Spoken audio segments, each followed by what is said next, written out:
Mi nuera no notó mi presencia. Estaba cuchicheando con mi hijo cuando soltó la bomba.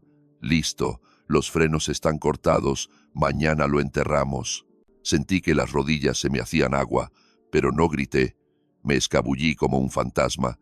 Llamé a la asistencia vial y ordené que se llevaran el auto lejos, directo a la casa de su padre. Tardó 2 horas en darse cuenta de que yo lo sabía todo. Hay instantes fatales donde el piso desaparece y te quedas flotando en el vacío. Y no hablo en sentido figurado, ni es puro drama. Es la certeza física de ver cómo décadas de sacrificio y fe ciega se hacen polvo en un simple parpadeo. Eso fue exactamente lo que viví aquel sábado por la tarde, cuando regresé antes de tiempo de la pesca. Había vuelto solo por la maldita cartera, 68 años a mis espaldas, 45 dejándome la piel como soldador, doblando turnos para que no les faltara nada. 28 años criando a Marcos como si llevara mi propia sangre, amándolo como a un hijo propio tras casarme con su madre. Y ahí, en mi propia cocina, escuché a la mujer de mi hijo planificar mi muerte con la tranquilidad de quien elige el menú del domingo. Ya corté los frenos. Mañana es su funeral. Esa frase me golpeó más fuerte que una viga de acero.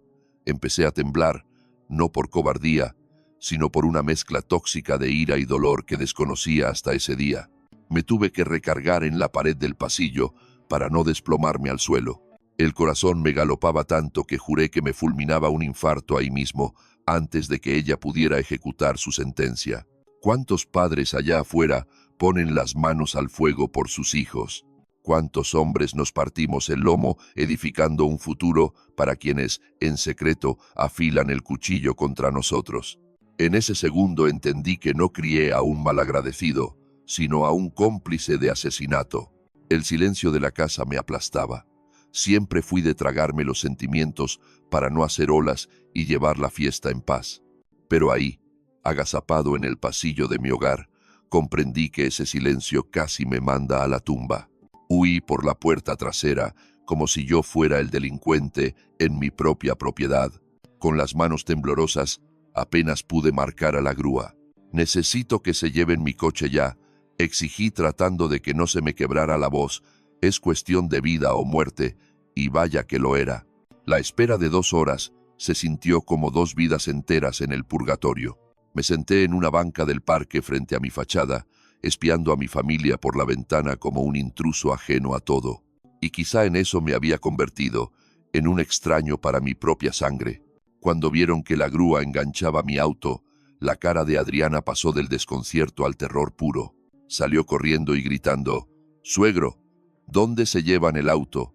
¿Qué pasó?», con una actuación digna de un Oscar. Si no hubiera oído la verdad, me habría tragado su cuento. «Falla mecánica grave», le solté, mirándola fijo a los ojos. «Los frenos no sirven, casi me mato». Se puso blanca como un papel y en ese instante supo que se le había caído el teatro. Entendió que yo sabía. Existe una soledad brutal en el hombre que descubre que su familia lo prefiere muerto. Es un dolor frío que te atraviesa el pecho, baja a las entrañas y se instala como una piedra.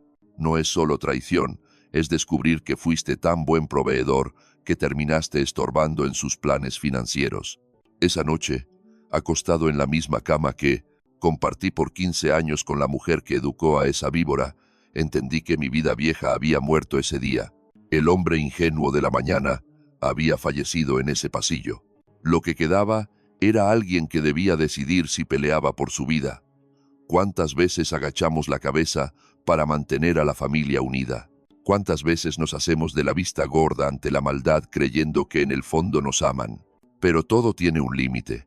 Llega el día en que la bondad se confunde con estupidez.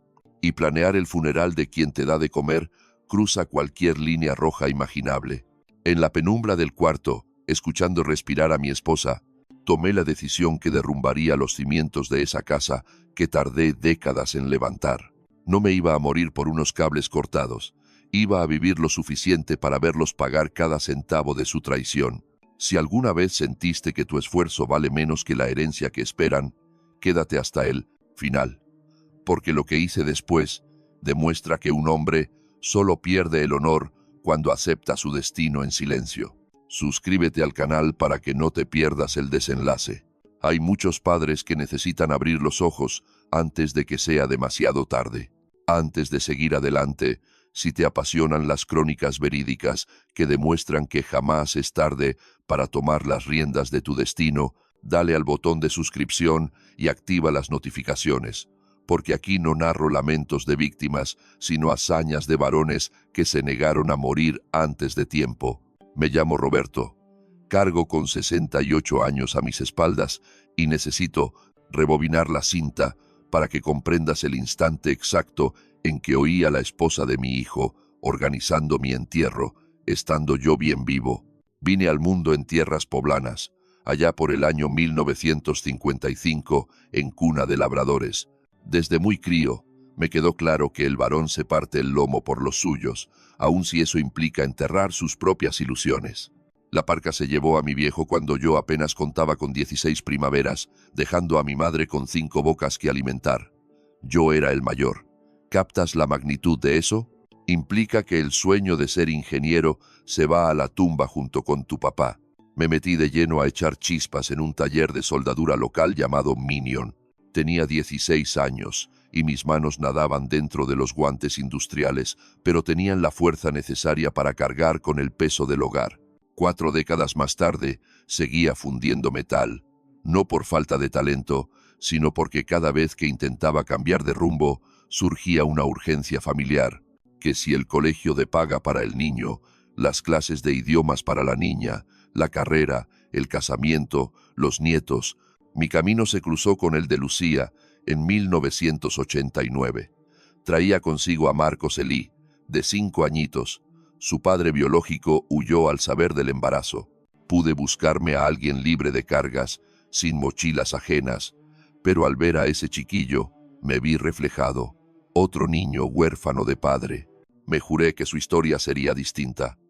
Uní mi vida a la de Lucía en 1990. Para el 92, Marcos ya llevaba mi apellido legalmente. Jamás lo vi como hijastro. Era sangre de mi sangre por elección. Y se acabó. Dobleteaba o triplicaba turnos si hacía falta para garantizarle lo que a mí me fue negado: un papá presente y 0 carencias económicas. Tengo grabado a fuego su inicio de clases en marzo de 1996. Salí de la planta tras el turno nocturno y me subí al autobús directo al colegio, oliendo a fierro y con el overol manchado de grasa. Los demás papás arribaban en sus autos, impecables de saco y corbata. Yo aparecí, con las palmas curtidas y la mirada inyectada de cansancio, pero cumplí. Nunca fallé. Al cumplir los 15, se le antojó una preparatoria de élite. La colegiatura se comía medio salario mío, así que me endeudé con el banco. Cuando pidió aprender inglés, solicité otro crédito más. Al elegir administración en la capital, vendí mi vehículo y nos fuimos al Distrito Federal para apoyarlo. Esa monstruosidad de ciudad casi me devora. Abandoné mi tierra, mis compadres y mi plaza segura para arrancar de cero con medio siglo de vida, en una urbe que desprecia a los viejos. Todo sea por el muchacho, siempre por él. Me coloqué en una fundidora al oriente de la ciudad, 3 horas diarias perdidas en el transporte, ida y vuelta, 4 horas de vida regaladas al asfalto cada día. Pero él estudiaba. Para el 2010, obtuvo su título. Mis lágrimas ese día no eran solo de felicidad, sino de puro descanso. Ya podía valerse por sí mismo. A mis 55, por fin me tocaba a mí. Pasatiempos, paseos, un poco de paz. El destino tenía otros planes. En 2012 apareció Adriana, la nuera soñada, guapa, correcta, pedagoga, titulada. Provenía de gente acomodada de Nezahualcóyotl. Su papá, Julio, era contador en retiro. Su mamá, doña Carmen, dedicada al hogar. Se veían muy sólidos, nada que ver con nuestra procedencia obrera. Al pactar la boda en 2014, sobra decir que yo absorbí el golpe más fuerte de la cuenta. Su suegro puso una parte, sus parientes otra, y yo liquidé todo el restante. Desembolsé 50,000 pesos de mi fondo de vivienda y un crédito que arrastré por 3 años. Pero era el gran día de mi hijo. Es el deber de un padre. El viaje de novios a Cancún me costó 15,000 pesos. Quise darles un detalle inolvidable de mi parte. Volvieron con color en la piel y sonrisas. Yo volví a las deudas, pero contento por ellos. En 2015 se les metió la idea de un departamento. Como él iba empezando y ella apenas buscaba plaza docente, terminé firmando como aval solidario. Y no solo eso, solté 30,000 pesos para el enganche.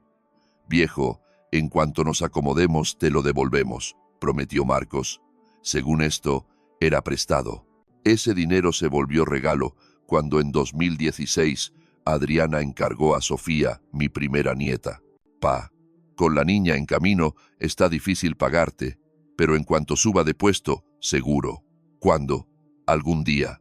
Luego vemos, siempre posponiendo. Puras promesas al aire. En 2018 nació Pedro. Para el 2019, el departamento ya no les gustaba. Querían casa propia. ¿Quién crees que pagó el traslado? Otros 15,000 pesos menos en mi bolsa. Abuelo, es para que los niños tengan jardín, me decían para convencerme. ¿Cómo negarse a eso? Pasaban los años, 60, 62, 64, y yo seguía al pie del cañón, quemándome las retinas con la soldadura, doblando turno, buscando chambitas. Mi jubilación estaba por caer, pero era apenas una miseria mínima. ¿Cómo demonios iba a mantener a flote a los míos si no me mataba haciendo horas extra y buscando ingresos por todos lados? Cuando a mi Lucía le pegó la diabetes en el 2020, todo se vino abajo. Los fármacos costaban un ojo de la cara y el seguro era impagable, pero yo seguía al pie del cañón, sin parar ni un segundo. Y eso que mi hijo Marcos ya estaba bien acomodado en una empresa transnacional, ganando lo suyo. Su esposa, Adriana, también agarró chamba en un colegio de paga, pero curiosamente nunca les alcanzaba y siempre venían a pedirme para sus imprevistos. Por fin, en el 2021, colgué los guantes y me retiré. Tenía 66 años cuando paré. Llevaba desde los 16 deslomándome.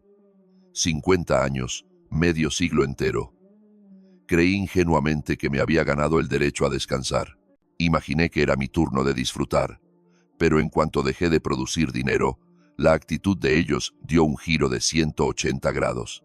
Al principio fue discreto, pero de pronto todo lo que yo decía eran tonterías de abuelo o cosas de la edad.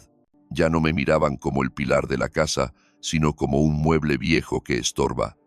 Dejé de ser el proveedor respetado para convertirme en alguien que les robaba oxígeno.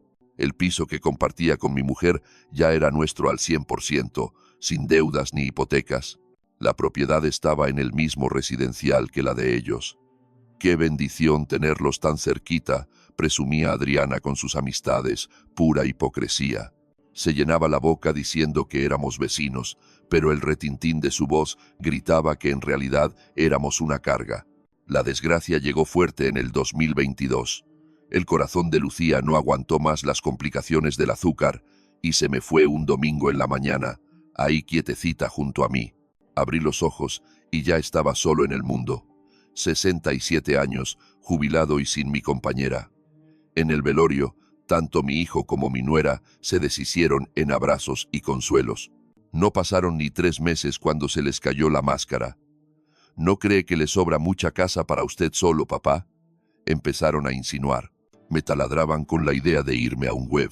A mis 67 años gozaba de una salud de hierro y una lucidez envidiable, con mi pensión asegurada, pero para ellos no era más que una piedra en el zapato. Comencé a atar cabos al escuchar sus murmullos, cayendo en la cuenta de que mi mera existencia en aquel complejo habitacional les resultaba insoportable.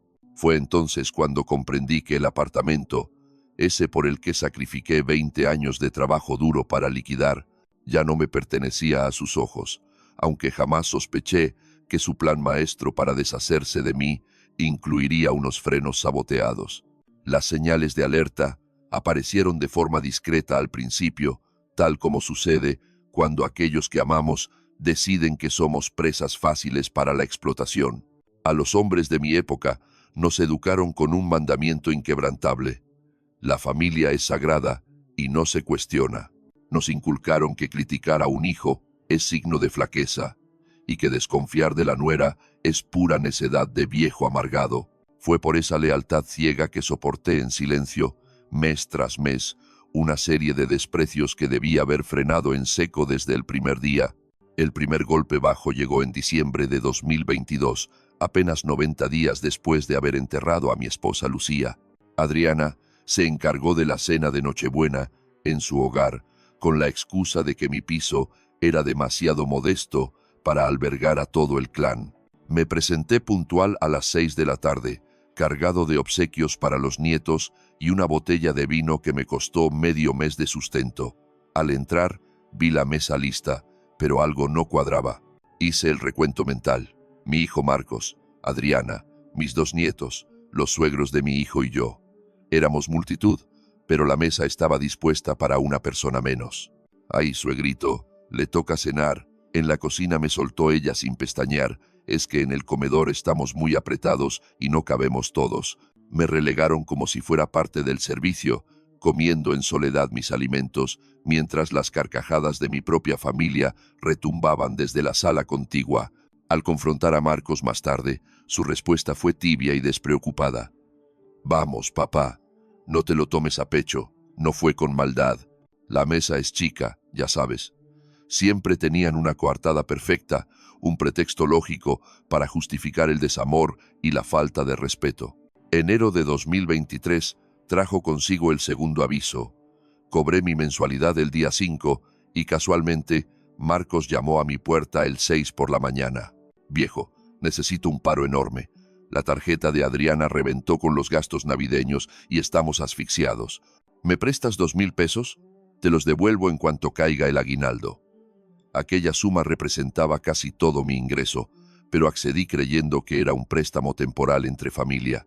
Pasó febrero, llegó marzo y luego abril. El aguinaldo se esfumó y la excusa cambió. «Papá, la colegiatura de los niños subió. ¿Te importa si te pago el mes que viene?». Siempre postergaban la fecha, siempre había algo más urgente que mi necesidad. Esos 2,000 pesos pasaron de ser una deuda a un regalo forzoso. La verdad salió a la luz en marzo, cuando vi sus redes sociales inundadas de fotos de la familia feliz disfrutando de unas lujosas vacaciones en Puerto Vallarta. Se daban la gran vida en hoteles, restaurantes de lujo y paseos, pero curiosamente no tenían liquidez para devolverme los 2,000 pesos que les presté. Al cuestionarles sobre el viaje, Adriana tuvo el descaro de responder: «Ay, suegro, entiéndanos, los niños urgían de un descanso. Hágame el favor. Criaturas de 5 y 3 años estresadas, pero yo, con 50 años de trabajo en el lomo, no merecía recuperar mi propio dinero». El mes de abril trajo consigo la tercera señal de alarma. Sucedió que mi nieto Pedro se lastimó el brazo haciendo travesuras. Sin dudarlo, lo llevé al médico, pagué radiografías, consulta privada y yeso. 500 pesos que solté con gusto por mi sangre. ¿Y qué veo? Al día siguiente, a Adriana, comprando un vestido de 100 pesos. «Es para la boda de una prima», se justificó. Gastó 1,200 pesos en un trapo, mientras yo fui quien pagó la salud de su hijo. Llegó mayo y con él las extrañas visitas de los padres de Adriana, fingiendo preocupación. Julio, contador jubilado, empezó a rondar mi departamento con sospechosa frecuencia hasta que soltó: «Roberto, ¿ya pensaste en el testamento?». A estas alturas de la vida, uno empieza a recibir sugerencias sutiles. Cumplir 68 años con una salud de hierro y que te insistan en hacer testamento, vaya casualidad sospechosa. Las visitas se volvieron frecuentes, pero no por cariño. «Roberto, hay que ser realistas. La soledad es peligrosa para alguien en tu etapa», me repetían constantemente.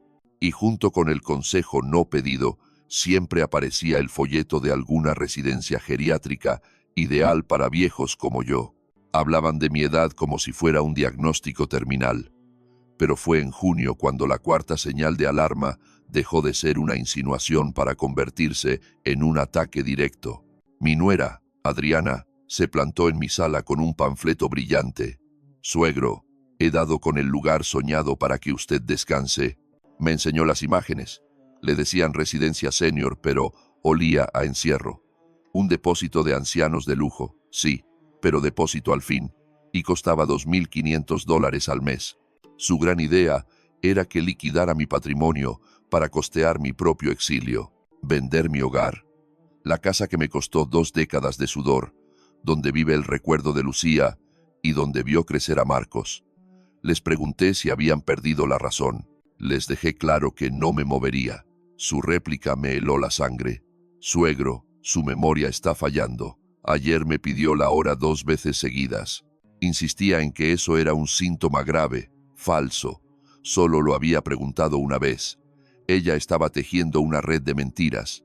Estaba fabricando un historial médico falso, pintándome como un senil incapaz de valerse por sí mismo. Todo era el preludio de un golpe mayor. Julio trajo la sorpresa de encontrar la cerradura de su casa cambiada. ¡Qué trago amargo! Usaron la excusa barata de que había merodeadores en el barrio. Curiosamente, la copia de la llave nueva nunca llegó a mi llavero. Tras una década de puertas abiertas, me cerraban el paso al hogar de mi propia sangre. Me dijeron que si ocupaba algo, anunciara mi llegada tocando el timbre. Me redujeron a la categoría de visita molesta, de extraño en casa de mi hijo, pero el dolor de agosto fue aún más agudo. Un comentario casual de una vecina me destrozó. Le habían celebrado el cumpleaños a Sofía el mes anterior a mis espaldas. Mi pequeña cumplió 6 años, y su abuelo no figuraba en la lista de invitados. ¡Qué dolor tan profundo! Cuando les reclamé, Marcos balbuceó excusas sobre una reunión íntima solo para niños. Dijeron que era para no incomodarme. Incomodarme yo. Fui quien la cuidó, quien la buscaba en el colegio mientras ellos trabajaban, quien le daba refugio cuando querían noches libres. Y de pronto, me había convertido en un estorbo para celebrar su vida. Septiembre reveló la quinta maniobra, mucho más perversa. Adriana comenzó a sembrar rumores sobre mi estado mental entre los conocidos. La oía lamentarse con las vecinas, fingiendo pena. Pobre suegro, la cabeza ya no le da para más. Inventó que me había extraviado volviendo del mercado. Una calumnia total. Conozco cada baldosa de este barrio desde hace años. Capté fragmentos de sus llamadas, dramatizando preocupación. Alegaba que había dejado el gas abierto toda la madrugada. Absolutamente falso. Soy meticuloso con mi hogar, pero ella diseñaba meticulosamente el perfil de un anciano peligroso para sí mismo.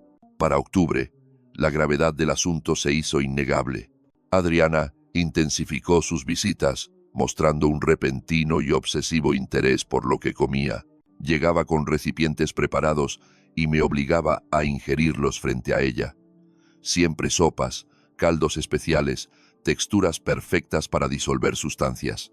Tras ingerir aquellos brebajes, una neblina extraña se apoderaba de mí. Sufría letargos pesados y lagunas mentales. Al principio, culpé a la vejez o al duelo que arrastraba, pero até cabos. El aturdimiento solo ocurría cuando ella venía con sus famosas sopas. La confirmación llegó en noviembre. La sorprendí, hablando por celular en el patio común, sin que notara mi presencia. Susurraba, pero fui claro. El viejo aguanta más de lo previsto. Habrá que aumentar la presión o apurar los trámites. En ese instante comprendí a qué trámite se refería. Mis sospechas no eran locuras, eran realidad. Ejecutaban una conspiración calculada contra mi patrimonio, mi cordura y posiblemente mi existencia. Pese a la evidencia, callé. Mi mente buscaba desesperadamente una excusa para exculparlos. Me repetía que era un error. Aceptar que tu hijo conspira para eliminarte es reconocer el fracaso más grande de tu vida. Significa aceptar que medio siglo de sacrificio y cariño se fueron a la basura. A los de mi generación nos enseñaron a ser de piedra, a no confesar jamás que nos están viendo la cara. Aguantamos el desprecio hasta que es tarde, hasta que oímos cómo reparten nuestra herencia mientras aún respiramos. El saqueo, organizado, comenzó tras el funeral de Lucía. Ella era mi muro de contención, mi defensa. Aún en su enfermedad, imponía un respeto que nadie se atrevía a cruzar. Su partida en noviembre de 2022 dio el pistoletazo de salida para mi demolición. Diciembre trajo la primera estocada financiera. Para enero de 2023, Marcos ya estaba frente a mí, con una hoja de cálculo y la frialdad de un extraño. Mira, papá, Adriana estuvo revisando las cuentas de la casa y cree que si juntamos tu jubilación, vamos a administrarnos mucho mejor. Me pusieron enfrente una hoja con cada centavo que salía de mi bolsa, despensa, recibos, medicinas, y al lado sus brillantes ideas para recortar gastos. Oiga, viejo, se le está yendo la mano con la luz, no hace falta que tenga el clima prendido todo el santo día. Me pedían eso en pleno verano chilango, con el termómetro marcando 40 grados a la sombra. Pretendían que un hombre de 68 años se asara vivo por ahorrarse unos pesos. Ah, y que cancelara el cable, que con la tele abierta tenía de sobra.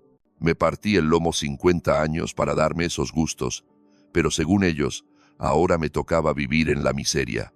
Lo más ridículo venía marcado en rojo: cancelar mi celular. Según sus cuentas, a mi edad no lo necesito, y así nos ahorramos 80 pesos al mes. El plan era dejarme incomunicado, cortarme del mundo para que tuviera que pedirles permiso hasta para hablar con alguien. Llegó febrero, y con él la segunda etapa del abuso, lo que llamaron manejo compartido de mi dinero. A mi nuera se le ocurrió que sería más fácil si ellos se encargaban de surtir la despensa por mí. Descanse, suegro, no se afane con eso. Nosotros hacemos un solo mandado grande y así nos sale más barato a todos. El ahorro era para sus bolsillos. Yo como poco y sencillo, pero ellos metían lujos al carrito y luego dividían la cuenta parejo. De mi pensión salían 500 pesos para ese fondo común, pero a mi mesa solo llegaba arroz y frijoles. Los cortes finos, el vino y las cosas de marca se quedaban en su lado de la casa. Es cuestión de equidad, decía Adriana con su palabrería de dividir todo proporcionalmente. Esa equidad implicaba que yo subsidiaba sus caprichos. Para marzo empezaron con la manipulación sentimental organizada. Oye, papá, la niña me preguntó que por qué el abuelo ya no apoya en nada a la casa. Usaban a mi nieta de 5 años. Después de mantenerlos toda la vida, ahora resultaba que una criatura me reclamaba falta de cooperación. Dijeron que se sentía mal porque otros abuelos daban regalos caros. En abril dejaron de pedir favores y empezaron a inventar urgencias para exigirme dinero. Papá, tronó la lavadora, necesitamos 100 pesos para el arreglo ya. Todo era para ayer. Nada podía esperar a la quincena. Crisis tras crisis, y yo siempre sacando la cartera. ¿Qué otra opción tiene uno cuando la sangre llama? En mayo entraron a la tercera etapa: anularme por completo. Ya no está en edad de andar al volante. Es un riesgo para todos que siga manejando. Medio siglo conduciendo sin un solo rasguño, vista de águila y reflejos al 100, pero según ellos, yo era un peligro público. Nosotros lo llevamos, decían. Querían quitarme las llaves para quitarme mi libertad y hacerme depender de ellos. Como no quise soltar el auto, empezaron a pasar cosas muy raras, puros accidentes. Amanecía con las llantas bajas dentro del propio garaje, rayones inexplicables en la pintura y espejos rotos sin razón. ¿Ya vio? Se la traen contra usted. Mejor venda el coche antes de que sea peor. Estar solo siendo hombre y viejo es un tipo de abandono muy particular, distinto a todo. No es que no haya gente, es sentir que estorbas en la vida de quienes tú mismo formaste y criaste. Duele ver que 50 años de sacrificio valen menos que 100 pesos de una lavadora. A los de mi época nos enseñaron a callar lo que sentimos.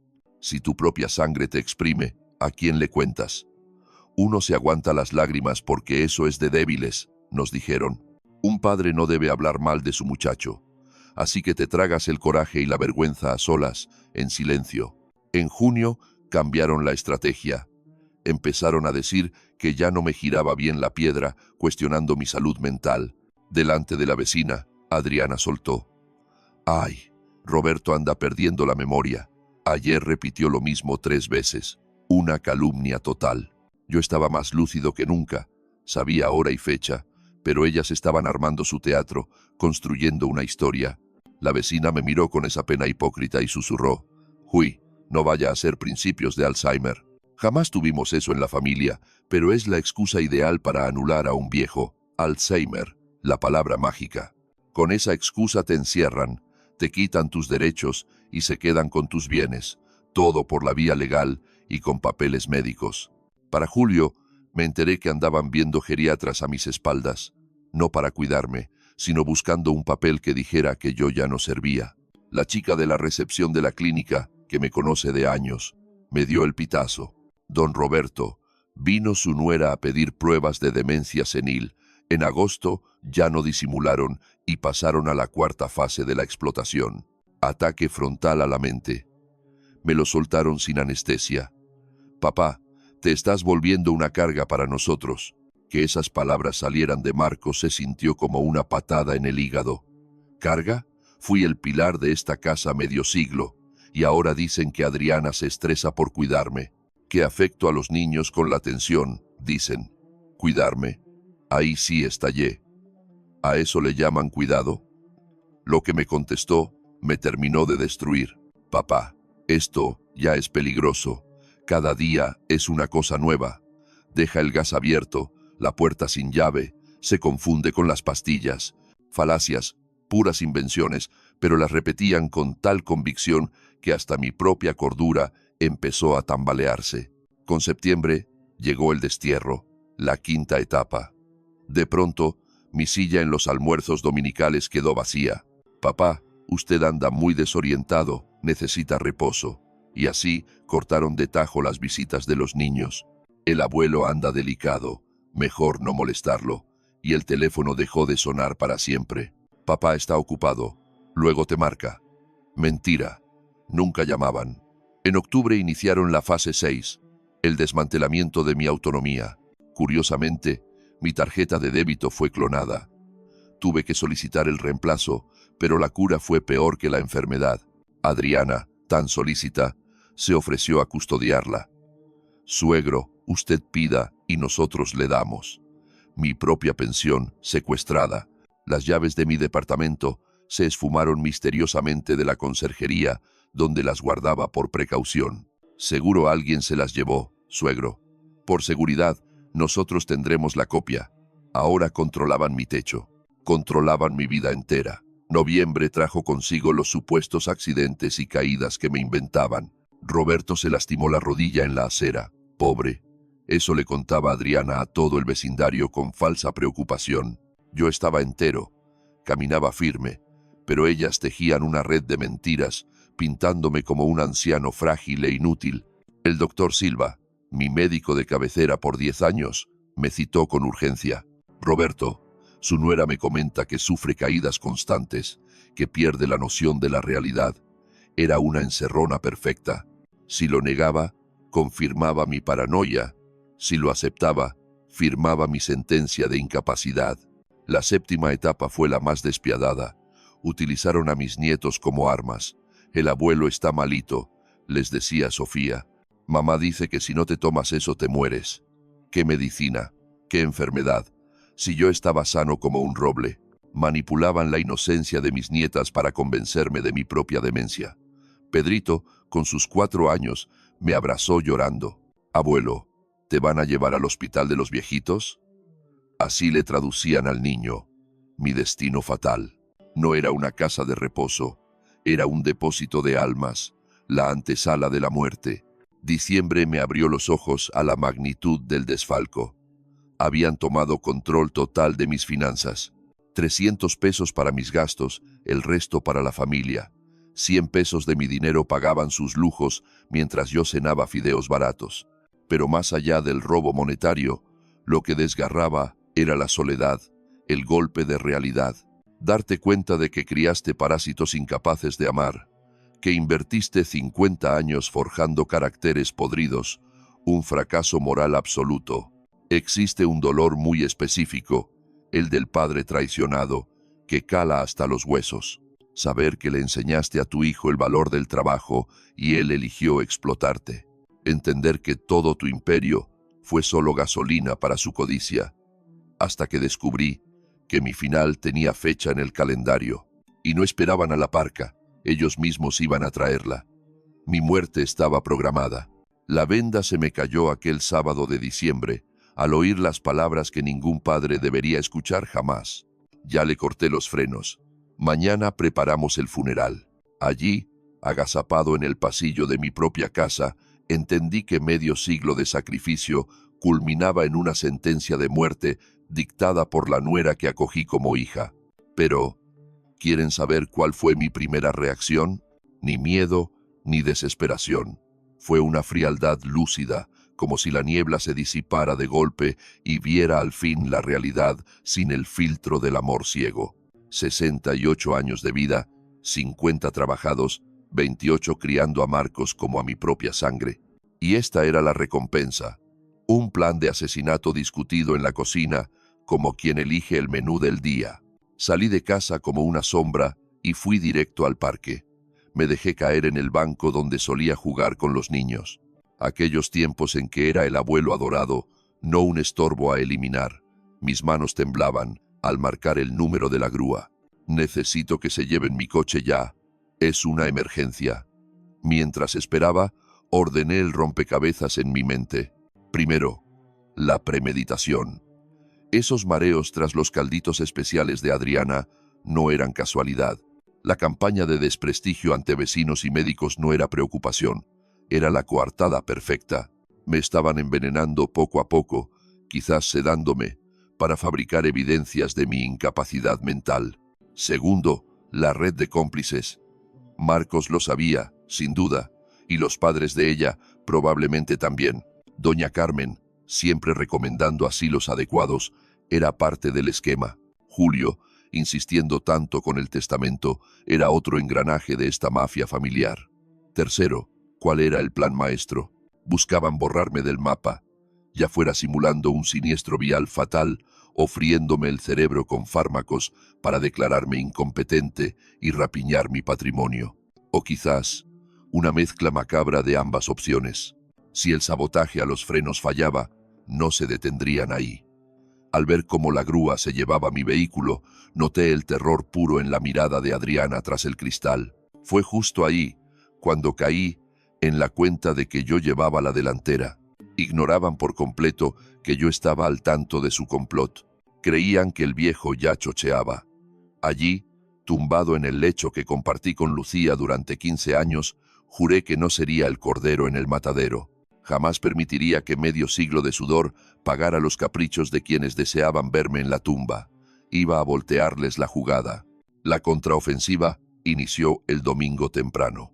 Lo primero, dejar constancia. Fui a la fiscalía más cercana a interponer una querella por intento de homicidio. El fiscal Carballo me miró con esa duda típica de quien escucha historias fantásticas al principio. Don Roberto, ¿está completamente seguro de lo que afirma haber oído? Al detallarle el panorama completo, los mareos inducidos, las burlas sobre mi memoria, el acoso para vender mi hogar, su actitud cambió radicalmente. Requerimos pruebas más contundentes, advirtió. Pero le diré qué pasos seguir. Me entregó un dispositivo de audio diminuto, casi invisible. Llévela encendida en cada encuentro. Si vuelven a intentar algo, los tendremos grabados con evidencia irrefutable. Paso 2. Blindaje económico. El lunes a primera hora me planté en el banco y moví hasta el último centavo de mi jubilación a una cuenta secreta. Di de baja el plástico que usaba Adriana y modifiqué todas las claves de acceso digital. En cuestión de 2 horas, le cerré el grifo financiero por completo. La gerente, doña Marcia, me conocía desde hacía una década. ¿A qué se debe esta medida tan drástica, don Roberto?, indagó. Al contarle la cruda verdad, palideció del susto. Qué desgracia, pero no es el único. El abuso patrimonial de hijos a padres se ha vuelto una plaga silenciosa. Me sugirió otros candados de seguridad. Paso 3. Salvaguardar mi integridad legal ante cualquier ataque. Contacté al licenciado Enrique Costa, experto en pleitos familiares y vejez. Escuchó mi relato y grabó mi declaración jurada. Haremos un testamento blindado, sentenció, con cláusulas específicas para evitar que lo declaren interdicto con malas intenciones. El documento resultante era una joya legal. Certificaba mi lucidez absoluta y plena facultad. Narraba con pelos y señales el complot en mi contra y, lo más crítico, desheredaba a Marcos y Adriana de forma irrevocable en caso de que algo me sucediera o intentaran inhabilitarme. Paso 4. Buscar aliados. Llamé a Juan, mi hermano en Puebla. Al enterarse, echaba chispas de la rabia. Vente para acá, Roberto. Mi casa es tuya. Aquí nadie te tocará. También alerté a mi primo Pablo en Veracruz. Tejí una red de seguridad lista para acogerme si debía huir. Paso 5. El aval clínico. Acudí al consultorio del doctor Fernando Alves, geriatra de confianza, para un chequeo integral, escáner cerebral, tests cognitivos y peritaje psiquiátrico. Todo para certificar que mi mente estaba afilada. El diagnóstico fue contundente y sin ambigüedades. El paciente Roberto goza de plenas facultades mentales. El martes inicié la segunda fase, cacería de evidencias. Bajé aplicaciones espía en mi teléfono. No habría palabra dicha por ellos que no quedara registrada. Escondí una cámara diminuta en la sala. Si se atrevían a adulterar mis alimentos, quedarían inmortalizados en video. No tardaron en caer. Adriana se presentó el martes con su famoso caldito curativo. Tómese esto, suegrito. Es un tónico especial para que se sienta mejor. Fingí beberla, pero guardé el líquido para el laboratorio. El análisis arrojó diazepam suficiente para tumbar a un caballo y causar confusión severa. El jueves se dio el primer choque directo. Marcos llegó con cara de angustia fingida. Papá, Adriana me cuenta que le bloqueaste la tarjeta. ¿Qué te pasa? Era el momento exacto. Verifiqué que la grabadora corriera. Hijo, siéntate. Se acabó el teatro. Lo sé todo. Se puso blanco como el papel. ¿De qué hablas, papá? Le escupí cada detalle. La charla sobre los frenos, el veneno en mi cena, las pruebas del robo hormiga. Intentó desmentirlo, pero en el audio se notaba su terror, sus titubeos, sus patrañas. Papá, estás imaginando cosas, balbuceó. Fue una defensa lamentable. Solo queremos cuidarte. Nadie te haría daño, incluso con las manos en la masa. Insistía en hacerme pasar por demente para salvarse el pellejo. El viernes convoqué a todos. Quiero verlos aquí. Tú, tu mujer y mis consuegros. Tengo una propuesta final. Fijamos la cita para el sábado en la tarde, exactamente una semana tras descubrir su traición. El día del juicio había llegado.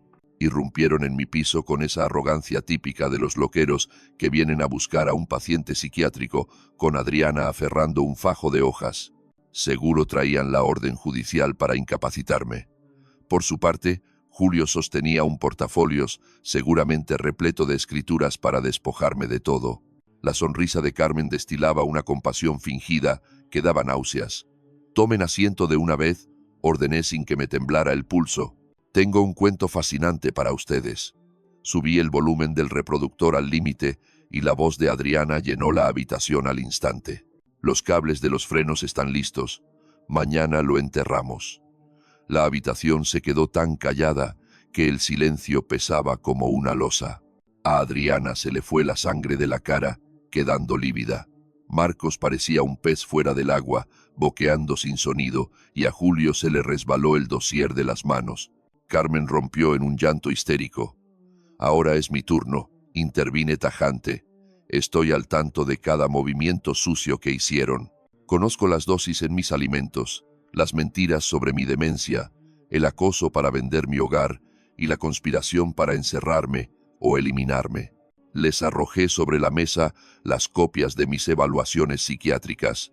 Mi mente está lúcida y tanto mi notario como las autoridades ya tienen instrucciones precisas.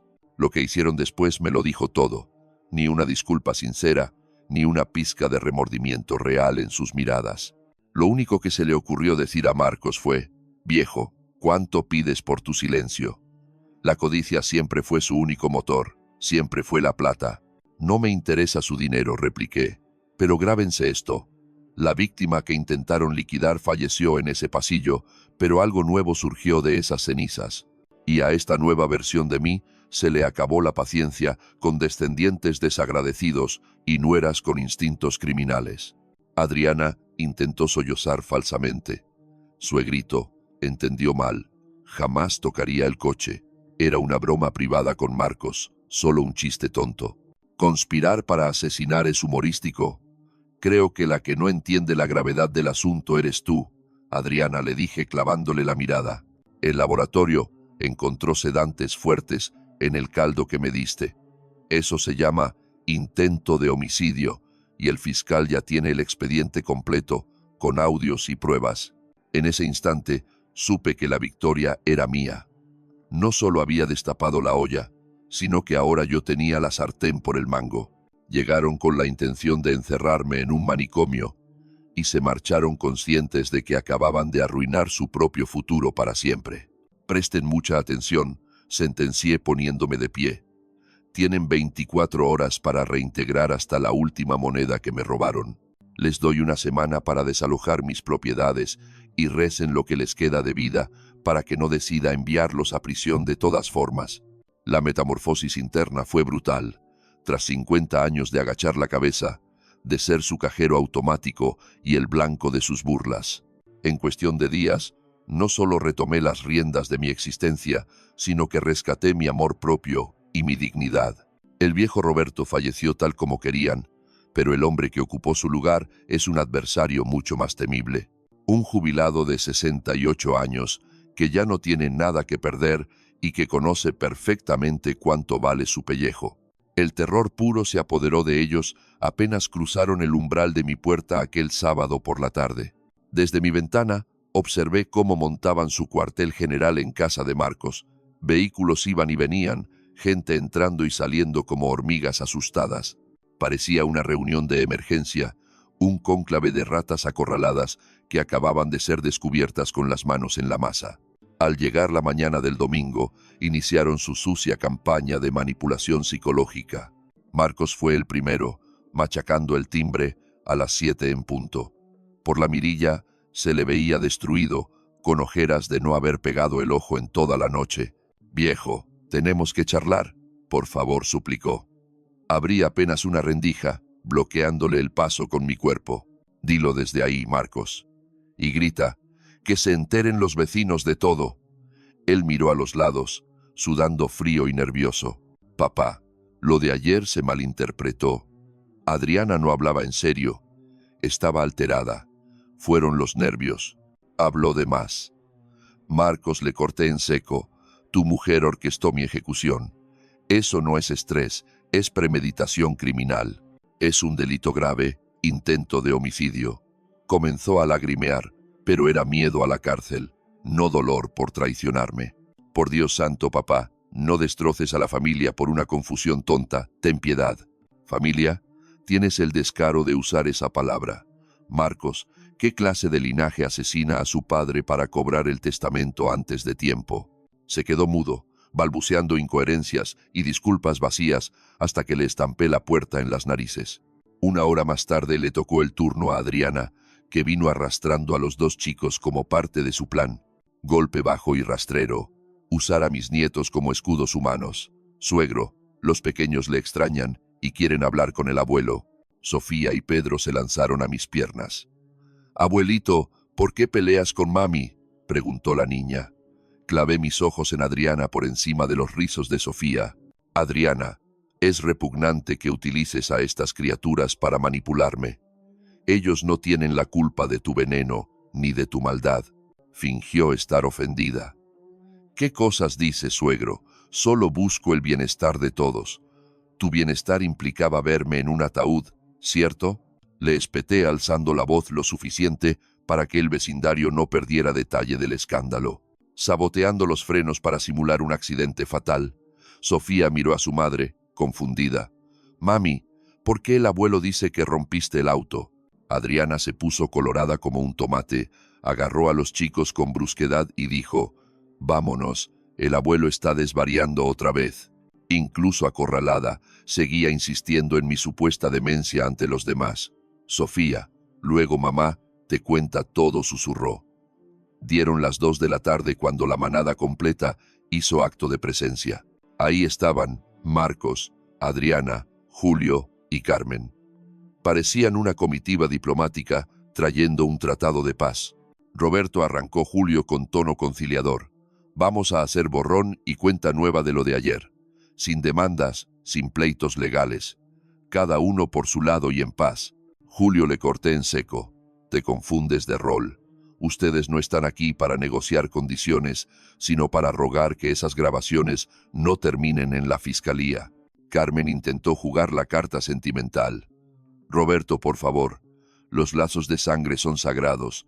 Llevamos años siendo familia. No permitamos que un simple malentendido arruine nuestra historia, continuó. Familia. Otra vez ese maldito término. Carmen, las familias no planifican el homicidio de sus patriarcas. No son mis parientes, son una asociación ilícita. Les arrojé sobre la mesa el expediente completo, toxicológicos, denuncia penal y el análisis químico de aquella sopa. El reloj corre. Tienen 12 horas para reintegrar los 50,000 pesos que me han robado sistemáticamente en los últimos 2 años. A Julio se le desencajó el rostro.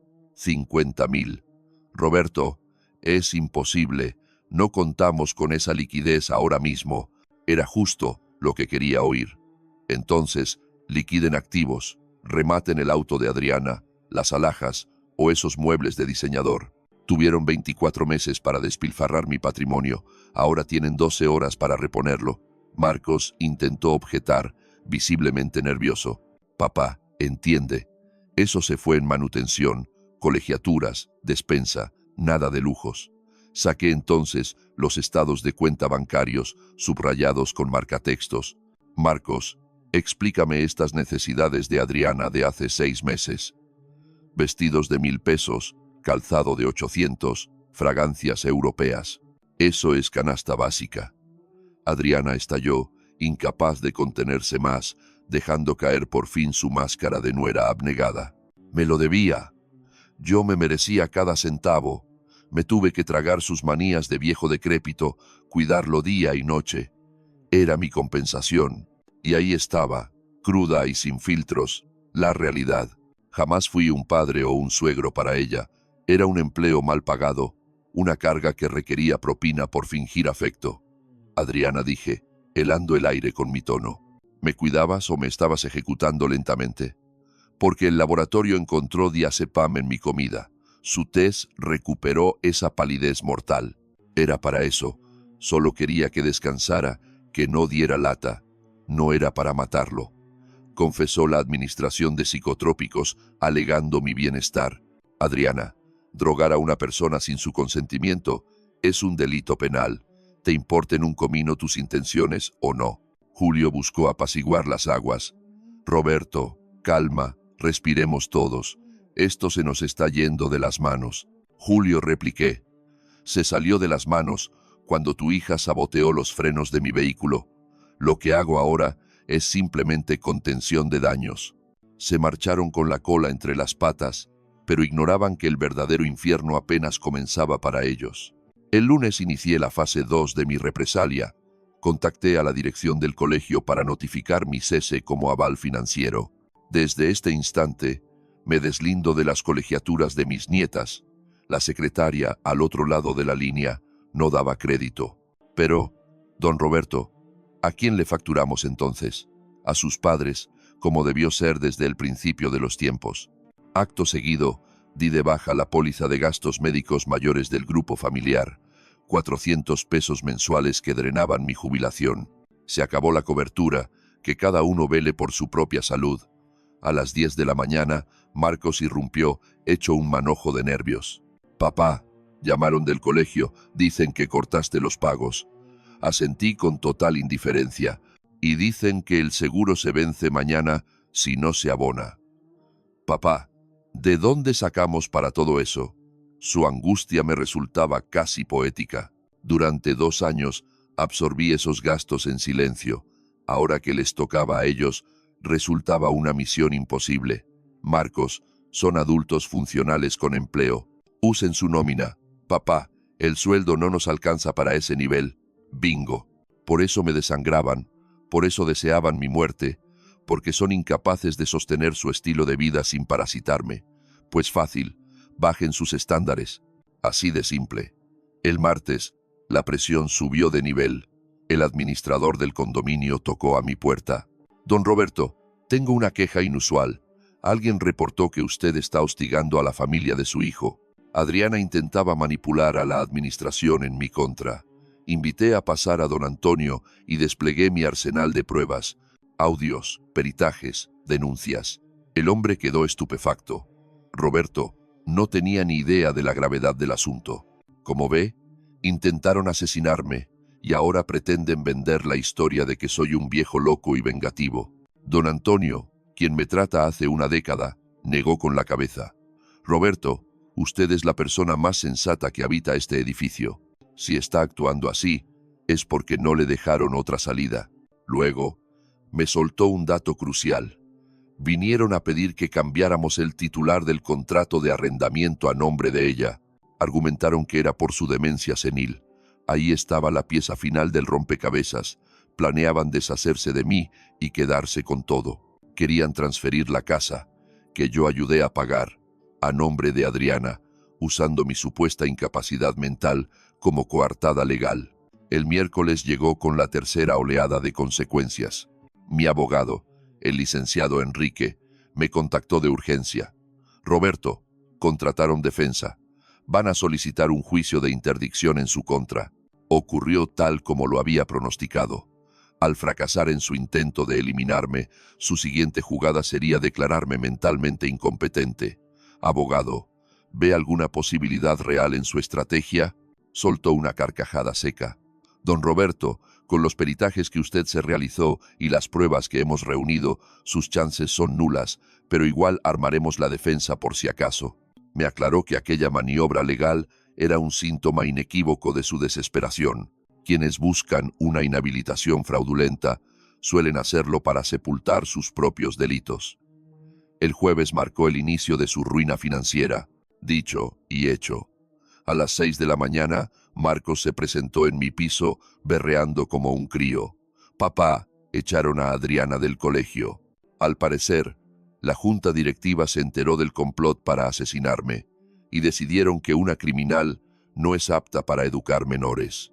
Viejo, con mi único ingreso no vamos a llegar a fin de mes. Es imposible sostener a la familia. ¡Qué ironía tan grande! Durante años, mi jubilación fue el pilar que sostuvo su estilo de vida, y ahora resulta que su salario es insuficiente. Marcos, quizá, es el momento de que se ajusten el cinturón y aprendan a vivir con lo que tienen. Papá, tendré que sacar a los chicos del colegio privado. Prosiguió con su manipulación sentimental. Eso les va a causar un trauma irreversible. El verdadero trauma vendría de saber que sus padres intentaron asesinar a su abuelo, no por un simple cambio de institución educativa. El viernes trajo consigo otro giro inesperado. Doña Carmen se presentó en soledad y hecha un mar de lágrimas. Roberto, necesito hablar contigo. Le permití el paso, no sin antes asegurarme de que la grabadora estuviera registrando todo. Roberto, mi hija está al borde del colapso nervioso. Ha dejado de comer. No duerme. Se la pasa llorando por los rincones. Carmen, le contesté tajante, tu hija intentó quitarme la vida. Si tiene crisis, es por el peso de su propia conciencia sucia. Te lo ruego, no lleves esos audios a la policía. Podría terminar tras las rejas. Precisamente. Ese es el lugar que le corresponde. Carmen, de no haberlos descubierto, yo ya estaría bajo tierra y tu hija sería una viuda millonaria. Pero Roberto, piensa en que es madre de 2 criaturas. Jugó su última carta, los nietos. Razón de más para haberlo meditado antes. ¿Qué clase de madre planifica un homicidio a sangre fría frente a sus propios hijos? Se marchó sollozando, pero su llanto no logró ablandar ni un ápice de mi ser. 50 años de sacrificio, 2 años de vejaciones y un atentado contra mi vida, y todavía esperaban compasión por Adriana. El sábado se cumplió exactamente una semana desde que destapé la conspiración. El ultimátum para devolver los fondos y desalojar la vivienda había expirado. No habían cumplido ninguna de las dos condiciones. A las 10 en punto, llamé a su puerta. Marcos me recibió con el rostro demacrado, como si llevara días sin pegar el ojo. «Papá», intentó decir, pero le corté la palabra de inmediato. «Marcos, el tiempo se acabó. Ni el dinero está aquí, ni ustedes se han largado. Las reglas del juego han cambiado. Extraje el sobre abultado que llevaba conmigo. Aquí tienes copias de todas las pruebas incriminatorias. El lunes a primera hora me presentaré ante el comisario Carballo para entregar el original. Adriana enfrentará cargos por intento de homicidio y tú por complicidad». Su rostro perdió todo color, volviéndose grisáceo. «Papá, por el amor de Dios». Ese amor de Dios lo despreciaron el día que firmaron mi sentencia de muerte.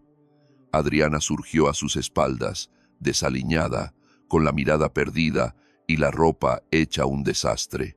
«Suegro, se lo ruego, no nos haga esto», Adriana le dije sosteniéndole la mirada. «Saboteaste los frenos de mi auto, me suministraste drogas por meses y orquestaste mi final, y ahora vienes a pedir clemencia». Cayó de rodillas en el umbral. Era inmadura, estúpida. Mis padres me influenciaron, fue todo plan de ellos. Vaya, qué interesante. Ahora le pasas la bola a tus padres. Adriana, tienes 28 años, edad suficiente para distinguir el bien del crimen. Continuó con sus súplicas, pero yo ya tenía puesta la coraza. Fui demasiado bueno durante 50 años. Había llegado el momento de ser justo. Tienen hasta el lunes al amanecer para borrarse de mi vista, sentencié, dándoles la espalda para marcharme. Si no lo hacen, desaparecerán de verdad, pero tras los barrotes de una celda. El domingo transcurrió en absoluto silencio. No hubo rastro de ellos. Desde mi ventana espié el ajetreo. Cajas iban y venían, cargaban muebles, la huida estaba en marcha. Al llegar el lunes, hallé una nota deslizada bajo mi puerta. «Papá, nos mudamos de estado. Tus nietos no crecerán con su abuelo, pero al menos no verán a su madre presa. Ojalá disfrute su revancha. Marcos». Revancha. Se atrevía a llamarlo así. Salvar mi propio pellejo no es venganza. Negarse a ser una víctima mortal. A eso le llamaban rencor. Recogí la misiva, la archivé junto al resto del expediente y me dirigí a la comisaría, no para denunciarlos, sino para notificar su fuga. El comisario Carballo me atendió con curiosidad. «Don Roberto, cuénteme, ¿en qué paró todo el asunto?». Le narré los hechos con detalle. Le hablé de la manipulación, la extorsión emocional y el escape final. «Doctor, abandonaron la ciudad. No estoy seguro de si proceder legalmente». Se quedó pensativo. «Roberto, la pelota está en su cancha. En rigor, existió una tentativa criminal, pero si ya salieron de su radar y usted se siente a salvo, me cedió la responsabilidad. Puedo dar carpetazo al caso ahora mismo o iniciar la persecución penal. ¿Cuál es su voluntad?». Se me estrujaba el corazón al pensar en Sofía y Pedro, mis nietos, pobres criaturas inocentes cargando con el estigma de una madre homicida y un padre que le cubría las espaldas. «Mire, don Roberto, voy a congelar el expediente. Por el momento», me advirtió el abogado con firmeza, «pero queda la constancia. Si se les ocurre asomar la nariz, tenemos todo listo para actuar. Bastará con una llamada suya para reactivar el proceso». Al cruzar la puerta de la comisaría, me invadió una sensación indescifrable. No era pena ni consuelo, sino el sabor puro y duro de la libertad. Tras medio siglo de existencia, mis deudas morales estaban saldadas. Ya no era el sostén de nadie ni tenía la obligación de fingir sonrisas para complacer a terceros. El destino les cobró la factura justa a ellos también. Se les acabó la gallina de los huevos de oro. Mi pensión, que tanto codiciaban como ingreso extra, se esfumó. Vieron desmoronarse esa fachada de estatus y falsa prosperidad que mantenían gracias a mi inyección financiera. Perdieron su cajero automático incondicional, pero el golpe más duro fue perder, de forma irrevocable, el privilegio sagrado de considerarse mi familia.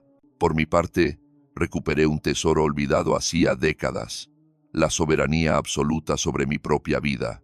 Las jornadas inmediatamente posteriores a su partida estuvieron marcadas por una atmósfera de inquietante extrañeza. No sentía alivio ni tristeza, sino un vacío inédito, similar a cuando sueltas una carga inmensa y tus brazos, de repente, ligeros, no hallan qué hacer. 68 años a cuestas y 50 de ellos viviendo para los demás. Me enfrentaba por primera vez a una soledad total, sí, pero con una diferencia abismal. Esta vez yo la había elegido, no me la habían impuesto. Mi primer acto de rebeldía fue purgar el departamento de cualquier rastro de su presencia, una limpieza radical, retratos familiares, obsequios hipócritas, cachivaches que Adriana dejaba olvidados. Todo fue a parar a una caja de cartón con destino a la beneficencia. Me negaba rotundamente a convivir con recuerdos de gente que, sin temblarles el pulso, maquinó mi final. Sin embargo, la verdadera limpieza fue interna. Llevaba años sometiendo cada pensamiento al tribunal de la opinión familiar. ¿Qué dirán ellos? No movía un dedo, no gastaba un centavo, ni soñaba sin su aprobación tácita. Ahora, el único juez y beneficiario de mis decisiones era yo. Aquello resultaba tan aterrador como embriagador. No obstante, me topé con un muro difícil de escalar. La soledad masculina, en la tercera edad. A los hombres de mi generación no nos enseñaron a cultivar amistades. Nuestro universo orbitaba exclusivamente en torno al deber laboral y la provisión doméstica. Sin empleo y sin parientes, me vi náufrago en una isla desierta de cemento, pasando días enteros en mudo aislamiento social. Fue un martes, cualquiera de enero, cuando decidí tomar las riendas de mi nuevo destino. Caminaba frente a un gimnasio de barrio cuando un cartel me detuvo. Musculación para mayores de 60 años, prueba gratis. Llevaba 50 años soldando y cargando fierros. Conocía el esfuerzo manual.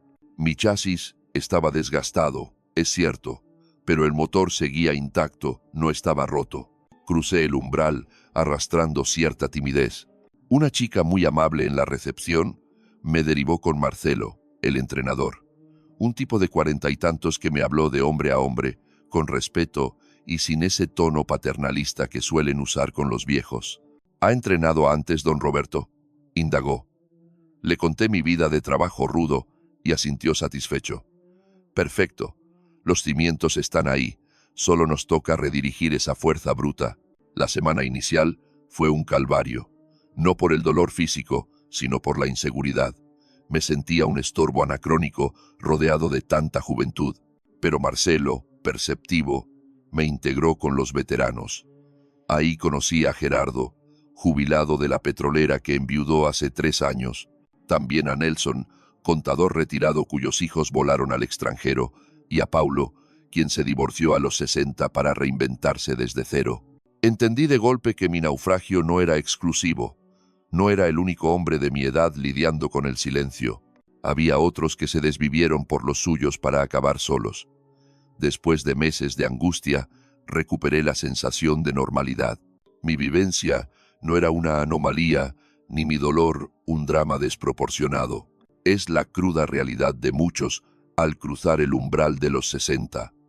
Descubrir que compartir la sangre no garantiza tener compañía. Tras un mes de constancia en el gimnasio, la transformación fue evidente. No solo dormía como un tronco y tenía más vigor, sino que mi mente se aclaró. Forjé una estructura diaria que no rendía cuentas a nadie. Pie en tierra a las 6, pesas a las 7 y desayuno de campeones a las 9. Era mi propio reloj, calibrado a mi gusto. Entonces, Gerardo me lanzó el anzuelo, una partida de dominó un miércoles por la tarde. Vente al parque de la iglesia, Roberto. Somos un grupo de vagos jubilados matando el tiempo, bromeó. Acepté con reservas. Era mi primera salida social en décadas sin la etiqueta de obligación familiar y redescubrí un placer que creía muerto. Disfrutaba la charla, las carcajadas y, sobre todo, estar con gente que no buscaba sacar tajada de mi bolsillo ni de mi vida. Más allá de la simple compañía, el grupo de dominó se convirtió en un ritual sagrado. Miércoles y sábados, cita ineludible en el Parque de San José. Éramos media docena de viejos lobos de mar, cada uno cargando su propia mochila de fracasos, desilusiones y pequeñas glorias. Supe que los 4 hijos de Gerardo lo tenían en el olvido, y que Nelson pagaba universidades de nietos que apenas recordaban cómo se llamaba. Paulo, aunque desplumado y con la mitad de sus bienes perdidos en el divorcio, prefería su paz austera a seguir siendo explotado. Llegado marzo, me atreví con una asignatura pendiente de mi juventud que nunca pude cursar por falta de tiempo: aprender a tocar la guitarra. Contacté a Juan, un músico cincuentón especializado en enseñanza para adultos. Nunca es tarde. Don Roberto me animó con una sonrisa. Tengo alumnos de 80 años que apenas empiezan. Aunque he de admitir, las lecciones iniciales pusieron a prueba mi paciencia y frustración. Mis manos, curtidas por años de chispas y metal, se peleaban con el diapasón, pero esta vez me sobraba el recurso más valioso: el tiempo. Si me apetecía, me pasaba 2 o 3 horas ensayando.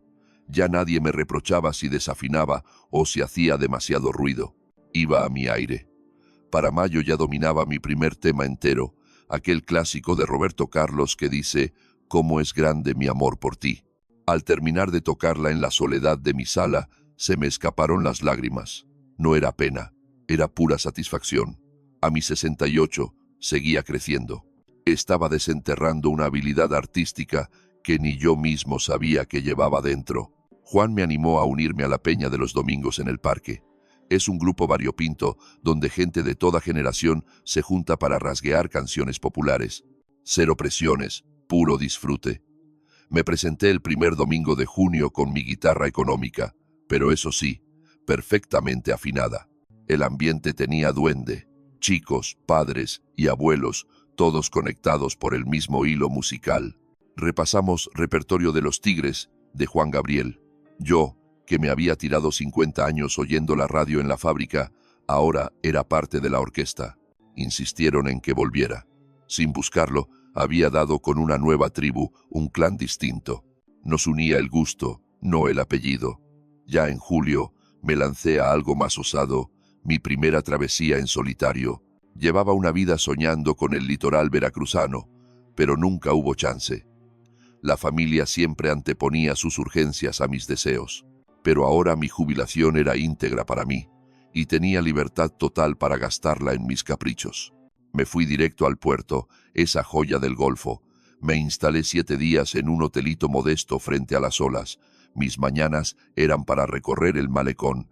Las tardes las dedicaba a devorar las novelas que había adquirido expresamente para la ocasión. Y por las noches, cena para uno en el restaurante, mirando a los turistas y oyendo el murmullo ajeno, sintiéndome otra vez conectado con la vida. Allí me crucé con Antonio, un tapatío retirado que llevaba un lustro recorriendo el mapa por su cuenta. Me soltó una verdad lapidaria: Roberto, pasados los 60, o te dedicas a ti, o te mueres en vida. Estuvimos 3 días charlando sobre vástagos desagradecidos y anhelos rotos. Me di cuenta de que mi drama no era exclusivo. Somos una legión de hombres de nuestra quinta en la misma encrucijada. Lo que te distingue, me dijo él, es que tú tuviste las agallas para decir basta y reaccionar.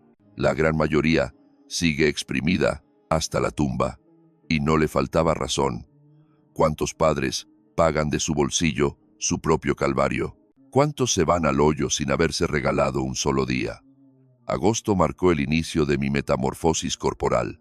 Tras 6 meses de pesas, recuperé una musculatura que había perdido hacía décadas. Opté por una renovación total de imagen. Un corte de pelo actual y ropa de estreno, nada de trapos viejos y gastados. Al verme reflejado en el espejo, encontré a otro tipo, más recto, más sólido, vibrante. Marcelo, el del gimnasio, me lo dijo claro. Roberto, te has quitado 15 años de encima, y no mentía. No era solo la facha, era la actitud, la energía. Medio siglo, soportando la carga de mantener a todos, me había doblado la espalda. Ahora que me había quitado ese yugo, mi columna volvía a su sitio. En septiembre, la vida me dio una sorpresa. Hacía la compra cuando una señora me abordó. Perdone, ¿No es usted el don Roberto que toca la guitarra en el parque? Se llamaba Marcia, docente retirada y viuda desde hacía 4 años. Siempre lo escucho, pero me daba pena saludar, me confesó, y ahí nos liamos a hablar. Resultó que íbamos al mismo centro deportivo, aunque no coincidíamos en hora. Ella también era una viajera solitaria, con hijos ausentes y llamadas escasas. No buscábamos amoríos, sino complicidad, alguien que supiera lo que pesa el silencio. Marcia se convirtió en una aliada indispensable en esta etapa dorada. Compartíamos cine, recitales al aire libre y las excursiones que organiza el ayuntamiento para la tercera edad. Nada de romance, era una sociedad de almas maduras, compañía sin ataduras, cariño sin obligaciones. Octubre lo dediqué a romper mis barreras mentales y salir de mi zona de confort. Me apunté a informática. La tecnología me imponía respeto. Creía que era terreno de chavales, pero me picaba la curiosidad por las redes y el universo digital. Me matriculé en clases para mayores. La profesora Carla tenía una paciencia de santa con nuestras torpezas. Don Roberto, lo pilla usted al vuelo, mejor que muchos chicos, me animaba siempre. En un par de meses ya dominaba el WhatsApp, el Facebook y el correo. Se me abrió una ventana gigante al mundo. Me hice un perfil y localicé a compañeros de la fábrica de hace 1000 años. Recuperé amistades perdidas y me metí en grupos de todo tipo. Músicos aficionados, abuelos viajeros. Mi círculo, antes reducido a parientes chupasangre, ahora abarcaba a cientos de almas con mis mismos gustos. Noviembre vino con el broche de oro. Me compré un coche, y no por urgencia, sino por puro placer. Un Nissan Versa 2019, seminuevo pero impecable. El primer auto que elegía pensando en mi confort y no en la utilidad para los demás. Climatización automática, un sistema de sonido envolvente, la suavidad del cuero en los asientos, lujos que durante décadas consideré innecesarios. Aquel vehículo nuevo se convirtió en mi pasaporte a la libertad. Recorrí Real de 14, San Luis Potosí y Querétaro, a veces disfrutando de mi propia soledad, otras en compañía de Marcia. Me percaté de que viajar en esta etapa de la vida tenía privilegios, filas preferentes, tarifas reducidas, atención VIP y, sobre todo, la ausencia total de prisas y agendas impuestas por terceros. Al llegar diciembre, se cumplió el primer aniversario desde que descubrí aquel siniestro complot para acabar con mi vida. 1 año desde que mi existencia anterior murió para dar paso a un renacimiento. Era momento de hacer inventario. Me sentía físicamente renovado, mentalmente en paz, con una vida social vibrante y mis finanzas por fin bajo estricto control. Mi agenda estaba llena de pasatiempos, amistades y proyectos, pero la calma se rompió el 24 de diciembre, en plena víspera navideña, cuando sonó el teléfono. Era Marcos. Papá, feliz Navidad. ¿Cómo te va? Su tono era distinto, fingía humildad, aunque se notaba el agotamiento. Me dijo que estaban en Monterrey. La situación está muy dura por acá, comentó. Le respondí con frialdad. Marcos, espero que aprendan lo que significa vivir con dignidad. Se hizo un silencio sepulcral. Papá, los nietos preguntan por su abuelo. Ahí estaba, la clásica manipulación afectiva de siempre. Escúchame, Marcos, si esas niñas me quieren, vendrán a verme por su cuenta, cuando crezcan y comprendan que sus padres intentaron matar a su abuelo. Él insistió. Papá, Adriana está arrepentida. Quiere pedirte perdón. Solté una risa seca. Arrepentida de que la atraparan, eso seguro. No de haber orquestado un crimen.